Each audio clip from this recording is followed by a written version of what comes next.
Bonjour à tous et à toutes et bienvenue dans cette nouvelle édition de Chronic Indies. Et comme je vous l'avais promis la semaine dernière, nous allons faire une review d'un pay-per-view et pas n'importe lequel. Le dernier pay-per-view en date de la Progress Wrestling, qui est une fédération anglaise. Une fédération anglaise qui voit notamment des lutteurs de la division britannique de la WWE, comme Pete Dunne, Tyler Bate et Trent Seven.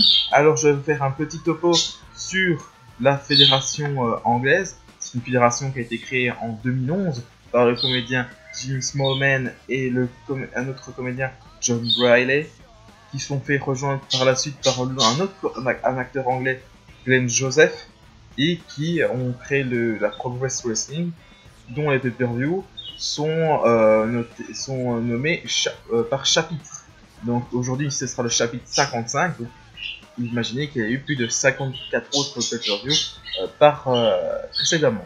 Alors aujourd'hui, il y a plusieurs ceintures. Il y a la ceinture de champion du monde de la Progress Wrestling. Il y a les ceintures par équipe et les ceintures Atlas. La ceinture Atlas, c'est réservé à des styles assez durs, assez strong style, à la japonaise, si vous connaissez. Et la ceinture féminine, qui a été créée cette année lors du tournoi Super Strong Style 16 qui a lieu au mois de mai dernier et dont l'actuel championne est Toni Storm, qui a remporté le championnat et qui a également participé au Mae Young Classic de la WWE qui a été diffusé sur le network. Alors, nous allons rentrer dans le vif du sujet avec le premier match de la soirée du pay-per-view Chapter 55 Chase the Sun, qui a eu lieu à l'Alexandra Palace à Londres, qui est une salle assez importante pour le circuit indépendant. Et nous allons commencer avec le premier match de la soirée vous voyez les British Strong Style, Trent Seven et Tyler Bate, les champions par équipe, remettent leur ceinture en jeu face aux anciens champions 60K, composés de Kid Lycos, le masqué, et Chris Book, celui qui n'est pas masqué, et qui ont ouvert le show dans un match de l'échelle. Moi qui est grand fan de match de l'échelle, j'étais super content de commencer le match, la soirée avec un match de l'échelle. Et j'étais un peu déçu.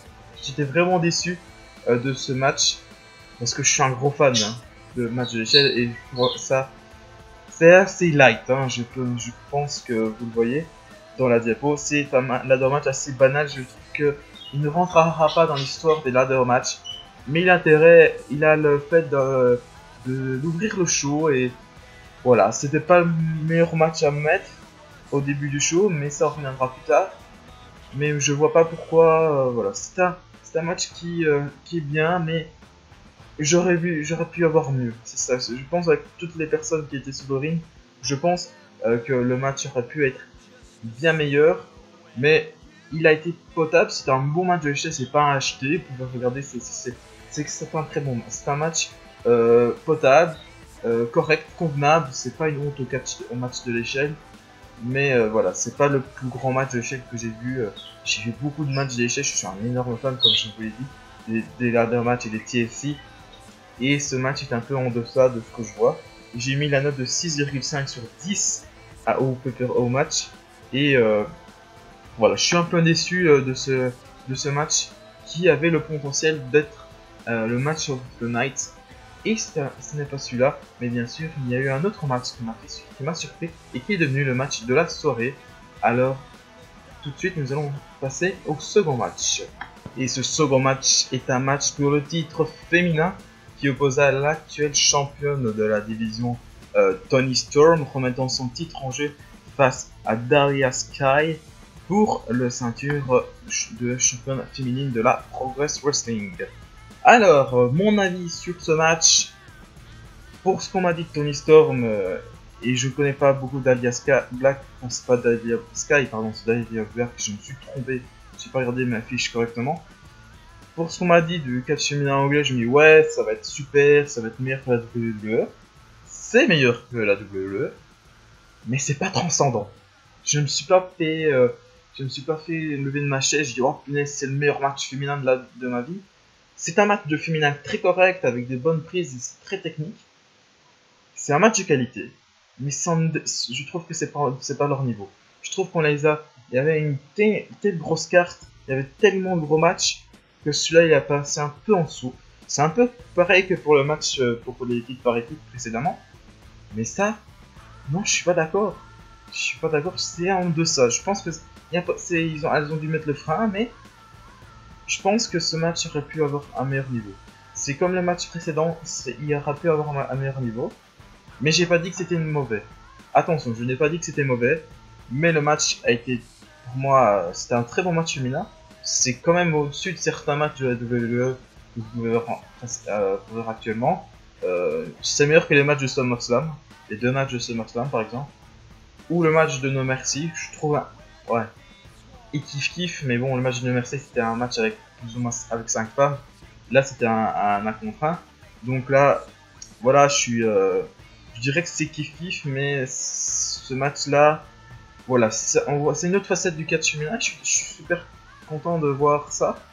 Moi, je vous dis, si vous voulez avoir du catch féminin de qualité, ben, vous pouvez aller à la Progress. Toni Storm est l'actuelle championne défendante. Elle a réussi à conserver ses ceintures.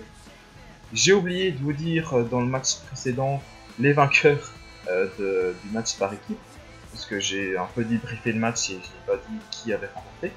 Pour revenir au match précédent, les équipes par équipe ont été remportées par les CCK, Chris Brook et Key Lycos qui remportent leur 2e ceinture. Voilà un petit aparté parce que j'avais oublié un peu de le mentionner précédemment. Et ici, Toni Storm a conservé sa ceinture face à Dahlia Black et par Sky. Je ne sais pas pourquoi j'avais mis Sky, je sais pas, j'avais envie. Voilà, donc là je ne ferai plus l'erreur d'oublier les vainqueurs. Et je vous conseille ce match de féminin parce que moi je trouve que c'est un bon match. Voilà, c'est un bon match, mais pas exceptionnel. C'est pas le match de l'année au niveau féminin. C'est un match qui va finalement tomber dans l'oubli. Voilà. Le match suivant est un match assez particulier avec en fait c'est Zack Sabre Jr., l'un des plus grands catcheurs anglais de système indépendant actuellement, qui faisait un Open Challenge, comme on peut le voir à la WWE avec AJ Styles et son US Open Challenge que John Cena avait un peu instauré il y a quelques temps. Et là, c'est un Open Challenge sans ceinture, puisque Zack Sabre n'a aucune ceinture au sein de la Progress Wrestling.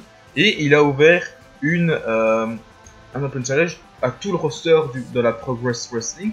Et c'est l'ancien champion de la Progress, Marty Scurll, et son ancien coéquipier de la Leader of New School en Angleterre, puisqu'ils sont en équipe aux États-Unis, mais en Angleterre ils ne sont plus en équipe.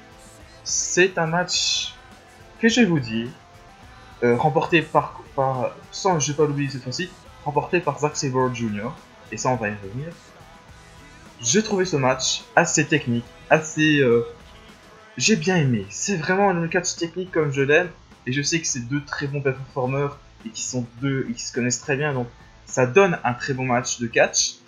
C'est assez technique, hein, je vais pas vous le cacher, mais les prises de soumission de Zack Sabre sont toujours incroyables. Ce mec m'impressionnera toujours. C'est pas le plus grand match qu'il me l'ait fait, mais c'est un match de qualité. Marty Scurll est évidemment très bon dans son personnage de villain actuellement, et il est membre de Bullet Club, hein. Membre de Bullet Club avec Cody Rhodes et les Young Bucks à la Ring of Honor. Et je trouve que voilà, c'est un très bon match. Après 2 matchs qui étaient assez en deçà de leur niveau habituel, moi j'ai trouvé un bon match de catch sans enjeu éventuel, puisque c'est un Open Challenge à la base et qu'il n'y avait pas une grosse rivalité derrière, même si les 2 hommes se connaissent très bien et ont fait une rivalité à travers plusieurs fédérations en Angleterre. Moi j'ai trouvé ce match vraiment bien, vraiment bon. J'ai vraiment bien aimé ce match. Par contre, j'ai trouvé que ce match, la fin, où Marty Scurll était parti pour son crossfade chicken wing, et que Zack Sabre Jr. le surprend et le fait un tombé en ponté, et ça permet à Zack Sabre Jr. de remporter le match face à Marty Scurll. J'avais oublié de vous faire remarquer au début de la chronique, pardon. Je fais beaucoup d'oublis, mais j'ai prévu beaucoup de choses et voilà. Les notes, vous voyez des notes à côté, c'est moi les notes que je mets au match précédemment. Vous voyez que j'avais mis 6,5 sur 10 pour les premiers matchs par équipe. J'ai mis 6 pour le match féminin qui était en accord avec plus ou moins mon avis. Et là ici, ce match-ci, c'est un match qui vaut pour moi un 8 sur 10. L'un des matchs de la soirée, et pourtant on n'y s'y attendait pas.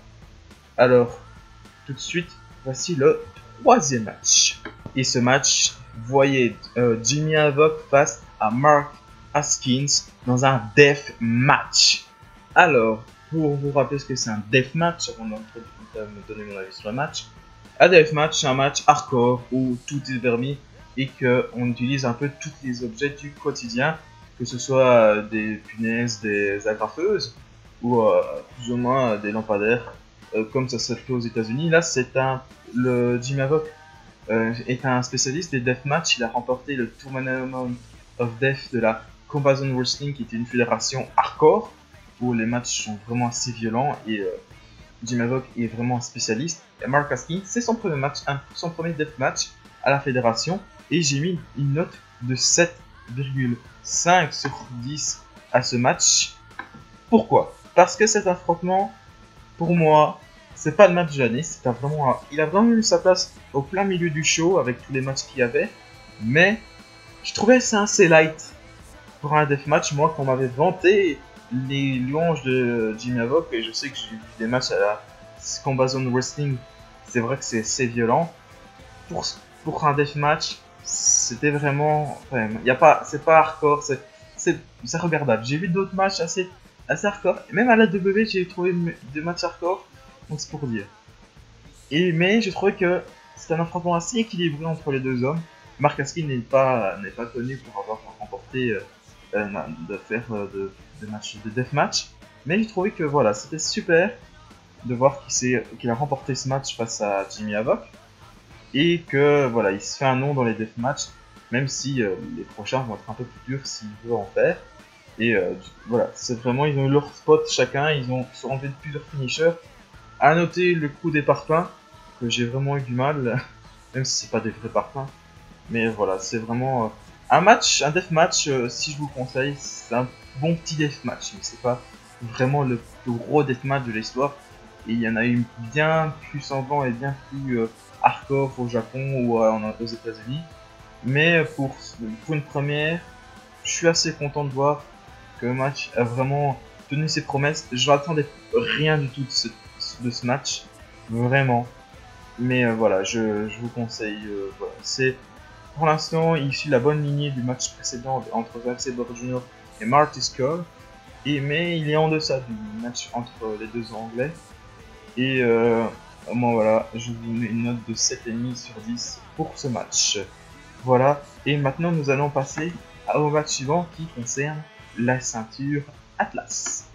Le match Atlas, évidemment comme je viens de vous le dire, avait vu le champion de la catégorie Matt Riddle faire face à l'Autrichien Walter et à l'Américain Timothy Thatcher, ancien champion Evolve évidemment, et que je vous ai présenté il y a 2 semaines de cela, et qui voilà, remettait sa ceinture en jeu dans un Truth of Threat match.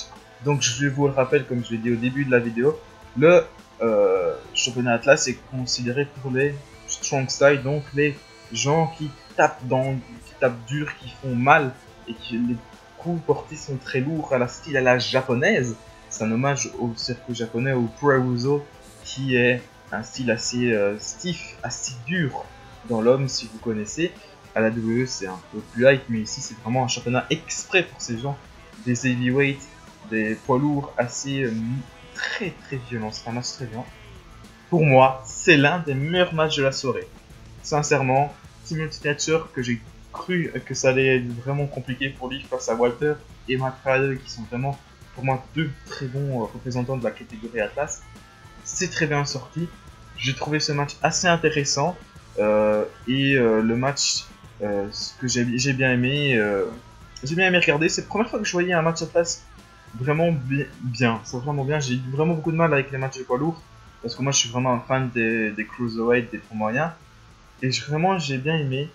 Et le match, je vous le dis, le match a été remporté par Walter, qui devient pour la 2e fois champion Atlas. Il avait perdu sa ceinture précédemment face à Matt Rider qui avait à la base perdu contre Walter. Donc en fait c'est un ping-pong et ça, je peux vous dire, ça m'énerve. Mais Walter le mérite amplement. C'est vraiment un bon petit match Atlas. J'ai vraiment bien aimé. Bon, la fin où Timothy Thatcher se coince la jambe dans les cordes et qu'il n'arrive pas à s'enlever. Voilà, c'est assez. Voilà. C'est vraiment pas la fin de match que j'ai aimé. Mais voilà, c'est un bon match que je mets une note de 8 sur 10. Qui est aussi bon que le match entre Zack Sabre Jr. et Marty Scurll.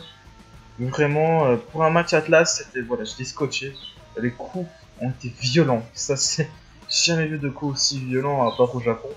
Et voilà. Je vous dis, c'est un match qui vraiment est l'un des matchs de la soirée avec le Marty Scurll et le Zack Sabre Jr. Et voilà, je vais mettre mes notes de 8 sur 10. Deux matchs à 8 sur 10, ça augure une bonne suite, pour une bonne chose pour la suite, pardon. Et le match suivant est le match Scramble Match pour devenir First Contender pour devenir champion du monde. Ah, voici mon avis sur ce match. Ce match était un First Contender Championship, un Scramble Match avec 8 personnes sur le ring. Alors je vous liste les participants: Mark Andrews, Eddie Dennis, Zach Gibson, James Ray, Jack Smith, Flash Morgan Webster, Strangler Davis et Chief Deputy Dune. Qui voilà, c'était un First Contender Championship pour le titre de champion du monde. Alors, qu'est-ce que j'en dis de ce match? C'était un très bon match à 8, sincèrement. Un match à 8 qui a été remporté par Mark Andrews, qui différera le vainqueur entre Travis Banks et Pete Dunne dans les prochains shows de la Progress. C'est un bon spot fest, il y a vraiment de bons spots.